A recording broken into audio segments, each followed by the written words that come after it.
Assalamualaikum warahmatullahi wabarakatuh. Selamat pagi menjelang siang. Di sini kami dari kelompok 2 akan mempresentasikan tentang prinsip-prinsip pembelajaran bahasa. Sebelumnya, saya akan memperkenalkan nama-nama kelompok saya terlebih dahulu. Saya sendiri, Rizky Amaliani, Rini Apriliani, Cinta Nudela, Yalia. Prinsip-prinsip pembelajaran bahasa. Tujuan pembelajaran pada dasarnya adalah rumusan kualifikasi kemampuan yang harus dicapai oleh siswa setelah melakukan proses pembelajaran.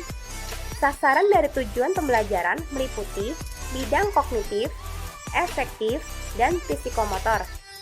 Secara hierarkis, tujuan dapat diurutkan dari mulai yang bersifat umum atau jangka panjang sampai pada tingkat tujuan jangka panjang sampai dengan yang spesifik.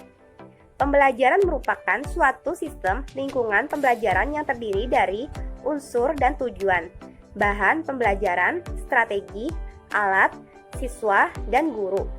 Semua unsur atau komponen tersebut saling berkaitan, saling mempengaruhi, dan semuanya berfungsi dengan berorientasi kepada tujuan.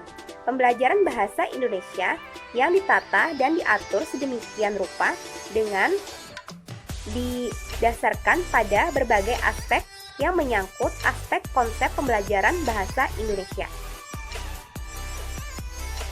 Yang pertama, prinsip kontekstual. Prinsip kontekstual.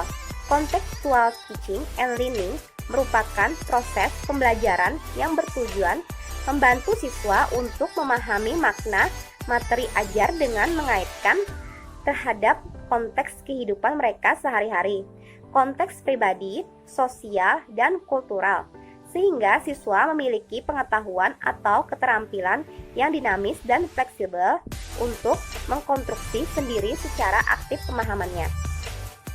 Contextual teaching and learning disebut pendekatan kontekstual karena konsep belajar yang membantu guru mengaitkan antara materi yang diajarkan dengan situasi dunia nyata siswa dan mendorong siswa membuat hubungan antara pengetahuan yang dimilikinya dengan penerapannya dalam kehidupan sebagai anggota masyarakat. Selanjutnya, 4. Prinsip integratif akan dilanjutkan oleh Jalia. Persilakan. Prinsip integratif. Bahasa adalah suatu sistem. Hal ini senada dengan pendapat Maksan 1994-2 yang mengatakan bahasa adalah suatu sistem. Hal tersebut berarti suatu keseluruhan kegiatan yang satu dengan yang lainnya saling berkaitan untuk mencapai tujuan berbahasa, yaitu berkomunikasi. Subsistem bahasa adalah fonologi, morfologi, sintaksis, dan semantik. Keempat sistem ini tidak dapat berdiri sendiri, artinya pada saat kita menggunakan bahasa, tidak hanya menggunakan salah satu unsur tersebut. Berdasarkan kenyataan di atas, maka pembelajaran bahasa Indonesia hendaknya tidak disajikan secara terpisah-pisah.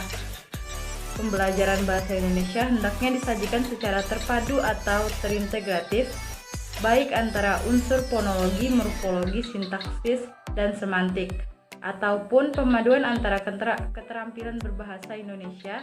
Sebagai contoh, dalam pembelajaran keterampilan membaca, kita dapat sekaligus memadukan keterampilan menulis dan keterampilan berbicara. Selain itu, dalam pembelajaran menyimak tidak dapat memadukan keterampilan menyimak, keterampilan berbicara, dan keterampilan membaca atau menulis. Selanjutnya akan dijelaskan oleh rekan saya, Rini Apriliani. Prinsip fungsional. Dalam pembelajaran bahasa pada hakikatnya sejalan dengan konsep pembelajaran pendekatan komunikatif. Konsep pendekatan komunikatif mensyaratkan bahwa guru bukanlah penguasa dalam kelas. Guru bukanlah satu-satunya pemberi informasi dan sumber belajar. Sebaliknya, guru harus sebagai penerima informasi. Jadi, pembelajaran harus berdasarkan multisumber. Dengan kata lain, sumber belajar terdiri atas peserta didik, guru, dan lingkungan sekolah. Lebih Tegas lagi Tarigan mengungkapkan bahwa dalam konsep pendekatan komunikatif, peran guru adalah sebagai pembelajar dalam proses pembelajaran di samping sebagai pengorganisasi, pembimbing, dan peneliti. Selanjutnya saya sendiri yang akan melanjutkan. Prinsip apresiatif. Dalam Kamus Besar Bahasa Indonesia, Depdikbud 1988 46, kata apresiasi berarti penghargaan. Dalam pembelajaran bahasa Indonesia, setelah apresiatif dimaknai menyenangkan.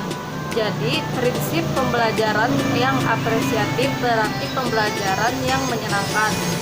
Jika dilihat dari artinya, prinsip apresiatif ini tidak hanya berlaku untuk pembelajaran sastra, tetapi juga untuk mempelajari aspek yang lain seperti keterampilan berbahasa, contohnya menyimak, berbicara, membaca, dan menulis.